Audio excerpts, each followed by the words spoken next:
ఈ లోకంలో మరొకటి లేదు. ఇక ఫైనల్గా ఈ కథలో దాగి ఉన్న అత్యున్నత మానవ విజయం గురించి మనం మాట్లాడుకుందాం.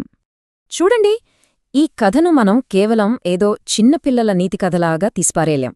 దీని వెనుక చాలా లోతైన సైకాలజీ ఉంది. ఇక్కడ మనం అర్థం చేసుకోవాల్సిన ఒక సార్వత్రిక సత్యముంది. మనకు హెల్ప్ చేసిన వాళ్లకి మనం తిరిగి హెల్ప్ చేయడం అనేది చాలా న్యాచురల్. మనకు తెలిసిన వాళ్లకి మంచి చేయడం పెద్ద కష్టమేమీ కాదు. కానీ మనల్ని ద్వేషించేవాళ్లకి లేదా మనకు అన్యాయం చేసిన వాళ్లకి ఎలాంటి స్వార్థం లేకుండా సాయం చేయడం అనేది చాలా చాలా కష్టమైన పని. ఎందుకంటే మనకు ఎవరైనా కీడు చేస్తే వెంటనే రివెంజ్ తీసుకోవాలనేది మనిషి బేసిక్ నేచర్. అలాంటి స్ట్రాంగ్ ఎమోషన్ని కంట్రోల్ చేసుకుని ఎదుటివారి పట్ల ప్రేమను చూపించాలంటే దానికి అసాధారణమైన మెచ్యూరిటీ కావాలి. అదే రియల్ హ్యుమానిటీ. మనం బయట ప్రపంచంలో సాధించే విజయాల కంటే కూడా మన లోపల ఉన్న నెగటివ్ ఎమోషన్స్పై మనం సాధించే గెలుపే ఎంతో గొప్పది. మన పెద్దవాళ్లు, ముఖ్యంగా నానమ్ములు, తాతయ్యలు ఎప్పుడూ ఒక మాట చెప్తుంటారు, విన్నారా?